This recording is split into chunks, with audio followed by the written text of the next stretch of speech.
क्षण में आश्रव बंध चल रहा है। क्या नहीं, आत्मा तो शुद्ध स्वभाव वाला है। द्रव्यार्थ नय से देखा जाए तो इतना सा भी दोष नहीं है, लेकिन पर्याय की तरफ से देखो तो देख लो अपनी पर्याय क्या है, विचार कर। ये सब होने के बाद भी कभी कभी परम पारिणामिक भाव का भी उपयोग किया करो। धर्म ध्यान की लॉटरी लगाने का मौका आया है। आपको मालूम है कि लॉटरी लगाने से कभी लॉटरी खुल जाती है ना। आजकल तो लॉटरी का थोड़ा सा सिस्टम कम हो गया, नहीं तो 10-20 रुपए की 100-200 रुपए की लॉटरी खरीद दो और कभी उस पर लाख रुपए भी, ऐसे ही लाखों लोगों में से एक आध का नंबर लगता है। जैसे लॉटरी खरीदने वाले को कभी लाख रुपए का नंबर लगने का भी चांस होता है, यानी ऐसे ही धर्म ध्यान करो। धर्म ध्यान की लॉटरी लग गई तो आत्मा का परमात्मा होने का भी चांस आ जाएगा। किस दिन तत्व ज्ञान समझ में आ जाएगा, किस दिन वस्तु व्यवस्था समझ में आ जाएगी। कोशिश तो करो, अभ्यास नहीं करेंगे तो कुछ नहीं मिलेगा। हमेशा समाज को जोड़ें, लोगों को जोड़ें और धर्म ध्यान में लगाएं।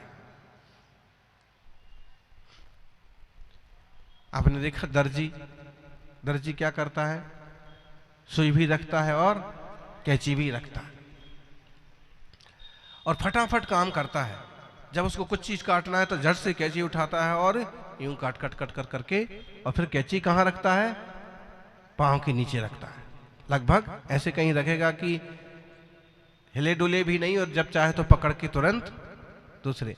और सुई से वो करता है, रफू करता है, क्या करता है, सिलाई करता है और बटन लगाता है, काज लगाता है और तुरंत सुई को कहाँ लगाता है फिर। अगर उसने टोपी पहन रखी है, साफा पहन रखा है, तो सुई को कहाँ लगाता है, या फिर कॉलर में लगाता है, या फिर टोपी पहन रखी तो टोपी में लगाता है। कहाँ लगाता है जी। एक दिन दर्जी का बेटा ये देख रहा था कि पापा बहुत फास्ट काम कर रहे हैं और जल्दी जल्दी सुई से काम करते हैं, और सुई को कहाँ लगा देते हैं, टोपी में लगा देते हैं, और कैंची से भी काम करते हैं फटफट, और जितना काम करना काम किया, और कैंची कहाँ डालते हैं फटाफट, इस टाइप से अपने पांव के पास नीचे दबा लेते हैं। उसने कहा पापा इतनी सी सुई है, इतनी छोटी, और आप इसको बार बार सिर पर लगा लेते हैं, और इतनी बड़ी कैंची है इसको पांव की नहीं दबाते हैं, ऐसा क्यों, बता सकते हो। पिता ने कहा बेटा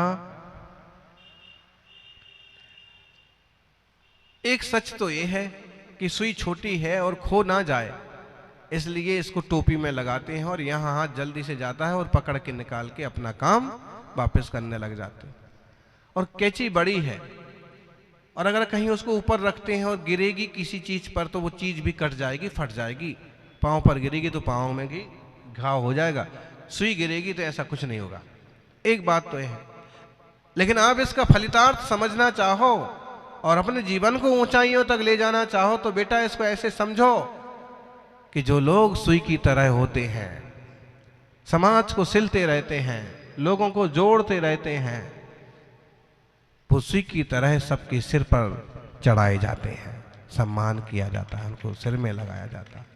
और कोई व्यक्ति अगर कैंची की तरह होते हैं, काटने का काम करते हैं, तोड़ने का काम करते हैं, परिवार बिखार देते हैं। बहुओं को तो ध्यान में आ रहा होगा ना, हाँ बुरा नहीं मानना, एक बहू आएगी और टूटे हुए परिवार को भी जोड़ देगी। क्यों अलग अलग रह रहे हैं, सब एक साथ रहेंगे, रसोई एक साथ बनेगी, घर कोई छोटा नहीं है, एक आएगी और अलग अलग बिखरों को भी इकट्ठा कर देगी। और कोई एक ऐसा बहू भी आ जाए, कहो कि अच्छे खासे जुड़े हैं, तीनों चारों भाई वर्षों से साथ रह रहे हैं, लेकिन वो उन्हें ये पसंद नहीं आता है, उन्हें वो पसंद नहीं आता है, उन्हें किसी की सुनना पसंद नहीं है। बोले हमने अपने माँ बाप की नहीं सुनी है तो इनकी क्या सुनेंगे।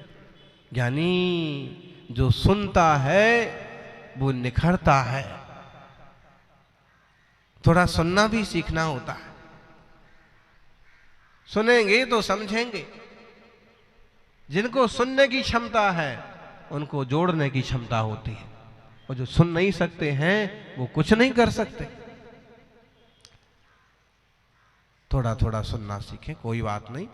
इतना बड़ा घर है, इतना बड़ा परिवार है, इतने सारे लोग हैं, थोड़ा ऊंचा नीचा तो होता ही है, कोई बात नहीं। सब अपने हैं, सब हमारे हैं। कैची नहीं बने, जोड़ लें, किसी भी तरह से उनको वापस जोड़ लें। सुबह कोई गड़गड़ हो गई है, कोई बातचीत हो गई है, तो शाम तक उसको वापस समझा करके लाइन पर ले आए। तो बेटा जो सुई होती है वो जोड़ती है, इसलिए सिर की टोपी में स्थान पाती है, और कैंची होती है वो काटती है, इसलिए पांव के नीचे स्थान पाती। तुम्हें क्या बनना है? सुई बनना, कैंची नहीं बनना। ज्ञानियों,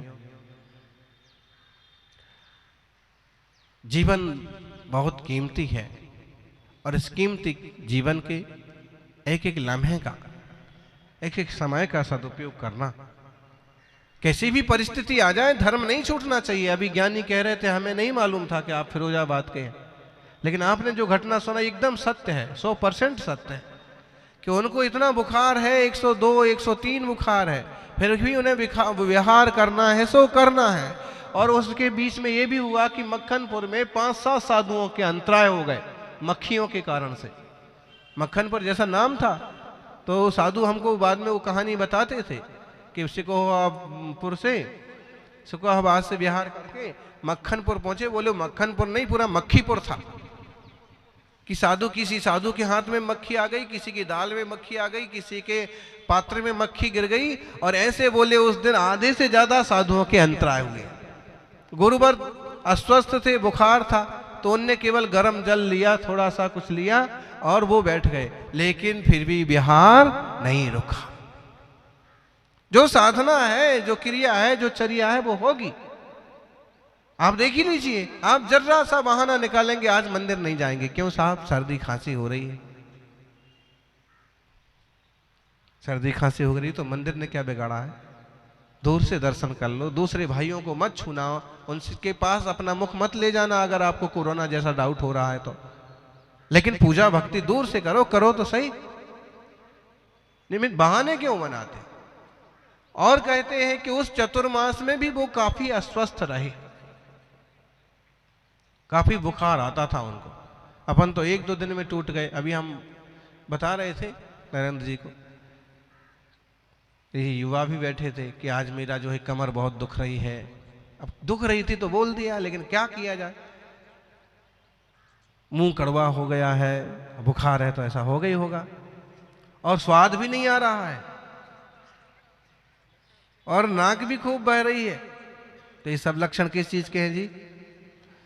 कोविड के हैं, कोरोना। इसलिए हम तो लोगों को बोलते हैं ना कि पास पास में आके बहुत पांव मत छुओ, मेरे को स्वाद नहीं आ रहा है।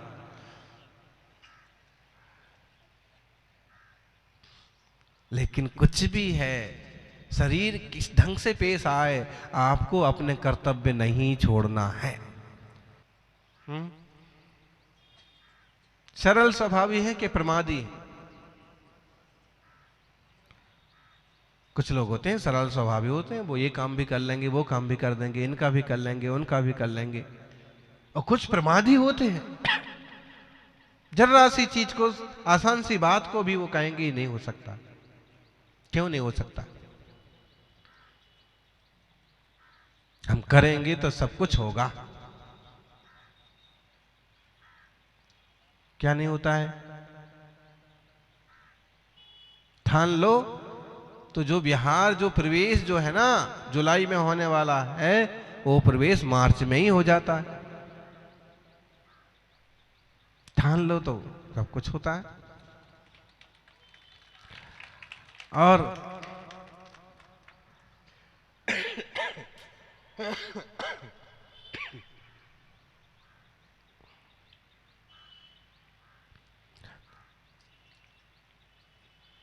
ढीले मत बनिए, कमज़ोर मत बनिए, हिम्मत से काम लें, आगे बढ़ें और जो भी अवसर मिलते हैं भुनाइए, उनका पूरा उपयोग कीजिए।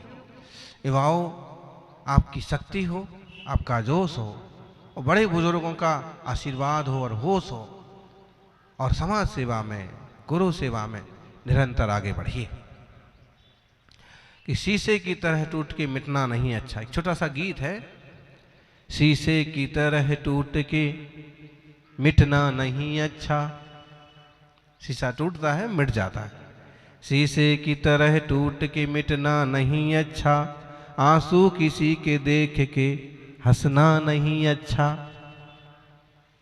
किसी की आंखों में आंसू हो तो हमें हंसना नहीं चाहिए, समझना चाहिए उसकी परिस्थितियों को और उस पे हम कुछ अच्छा कर सकते हैं तो करना चाहिए। शीशे की तरह टूट के मिटना नहीं अच्छा, आंसू किसी के देख के हंसना नहीं अच्छा। तो अपने में खुश हो, तुम अपने में खुश हो, होना भी चाहिए। आप अपने आप में खुश हैं तो रहिए, कोई दिक्कत की बात नहीं है। तुम अपने में खुश हो, होना भी चाहिए, औरों को हंसता देख के जलना नहीं अच्छा। अगर कोई हंसता हो तो तुम क्यों जलते हो? अक्सर कर ये होता है, अगर कोई खूब प्रसन्न है एकदम, तो कुछ लोग ऐसे होते हैं कि उसकी खुशी देख नहीं पाते। अरे कोई खुश हो रहा है किसी निमित्त से तो अच्छी बात है ना, आप उसकी खुशी में शामिल हो जाइए और नहीं हो सकते हैं तो कम से कम उसे जलिए तो मत। कि तुम अपने में खुश हो, होना भी चाहिए, औरों को हंसता देख के जलना नहीं अच्छा। चल पड़ो सफर में, चल पड़ो सफर में, मंजिल भी मिलेगी। जो चलते हैं उनको मंजिल मिलती है। एक जगह बैठे रहेंगे तो कहीं नहीं पहुंचते हैं। अगर अपन को यहाँ से आगे जाना है, कृष्णा नगर जाना है, यमुना पार बिहार जाना, अपन ये कहाँ बैठे? अभी यमुना पार बैठे, रघुवरपुर जाना है, किधर भी जाना है। लेकिन सच पूछो तो हमें तो सिद्ध लोग जाना है। ये तो सब रास्ता है। ज्ञानी मुनिराजों का नगर नगर में आगमन तो समझ लो कि हिसाब किताब बराबर कर रहे हैं। अब फर्म बंद होने वाली है, मान लीजिए हमारे संसार के भ्रमण की फर्म खत्म होने वाली है, तो जिनका जो लेना देना है वो पूरा करो और सीधे सिद्ध लोक के वासी होना है। ये तो सब लोक व्यवहार है कि चल पड़ो सफर में, मंजिल भी मिलेगी, पैरों के जख्म देख के ठहरना नहीं अच्छा। रास्ते में लोग कहते थे पाँव में बहुत छाला हो गया है, कट गया है, अब रुक जाइए, 2 दिन यही रेस्ट कर लीजिए, वहां प्रवेश 1 दिन बाद हो जाएगा। लेकिन ऐसा नहीं होता है। चल पड़ो सफर में, मंजिल भी मिलेगी, पैरों के जख्म देख के ठहरना नहीं अच्छा। किस्मत बिठा देगी एक रोज जमी पर, होता है सबके साथ होता है। किस्मत बिठा देगी एक रोज जमी पर, यूं आसमां को देख के चलना नहीं अच्छा। सबको जमीन पर बैठ जाना पड़ता है एक दिन, और बैठ क्या जाना पड़ता है, लेट जाना पड़ता है जी।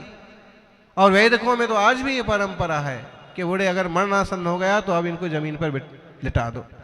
अपने यहाँ भी समाधि के समय छपक अंतिम समय में संस्तर भी छोड़ देते हैं। तो किस्मत बिठा देगी एक रोज जमी पर, यूं आसमां को देख के चलना नहीं अच्छा। सिर्फ आसमान को ही क्यों देखते हो, ऊपर ऊपर क्यों देखते हो? नीचे भी देखो, जमीन भी देखो। कई लोग होते हैं कि कुछ पाले तो वो नीचे देखते ही नहीं है। ऐसा अपने को नहीं करना चाहिए। आप कितने ही बड़े बन जाएं, कितने ही प्रज्ञावान शक्तिशाली हो, सबको साथ में लेके चलना। हालात अपने बदलो, बदल जाएगी दुनिया। हालात अपने बदलो, बदल जाएगी दुनिया। दुश्मन की तबाही पे चहकना नहीं अच्छा। आप अपने हालात बदलो, दुनिया बदल जाएगी। लेकिन अगर कोई किसी से तुम्हारी पटरी नहीं खाती है, और उसके परेशानियां हो गई तो उस पर चाहकिए मत। परेशानी तो परेशानियां हैं जी, कभी उसके दर्द को महसूस कीजिए, कुछ अच्छा कर सकते तो करिए, नहीं तो बच्चों को अब आएगा मजा। किसी की परेशानी का मजा नहीं लेना चाहिए कि हालात अपने बदलो बदल जाएगी दुनिया, दुश्मन की तबाही पे चहकना नहीं अच्छा। दुश्मन कौन है? जिनसे विचार नहीं मिलते हैं सो अपने को दुश्मन लगने लगते हैं, विचार मिल गए तो वही दोस्त हो जाते हैं। और ज्ञानी कहते हैं कि कोई दोस्त नहीं, कोई दुश्मन नहीं, सत्येषु मैत्री, जीव मात्र से मेरा मैत्री का भाव है। मैं कह रहा हूं खुद से संभल कर जरा चलो, मैं कह रहा हूं खुद से संभल कर जला चलो, मृत्यु के चौराहे पे बहकना नहीं अच्छा। संभल के चले, एक एक सांस आती है जाती है, तो इस मृत्यु के चौराहे पर बहकना कोई बुद्धिमानी नहीं है। बुद्धिमानी तो यही है परस्पर सहयोग करें। महावीर स्वामी का सूत्र जो है बहुत ही मंगलकारी है, और आप इस पर विचार करिए। सरकार ने भी सहकारिता विभाग बनाए हैं। क्यों जी? दिल्ली प्रदेश में है सहकारिता विभाग, महाराष्ट्र में खूब चलता है। सहकारी संस्थाएं, सहकारी विभाग, सहकारिता मंत्री। सहकारिता मतलब है कि ऐसा विभाग जिसमें परस्पर सहयोग से और लोग आगे बढ़ें। और उसके लिए महावीर स्वामी की भाषा में कहते हैं परस्परोपग्रहो जीवाना। एक दूसरे का उपकार करिए, एक दूसरे का सहयोग करिए। आप मुनिराज का सहयोग करेंगे, मुनिराज मार्गदर्शन करके आपका सहयोग करेंगे। आप साधर्मियों का सहयोग करोगे, वो आपका सहयोग करेंगे। एक दूसरे के बिना अधूरे हैं।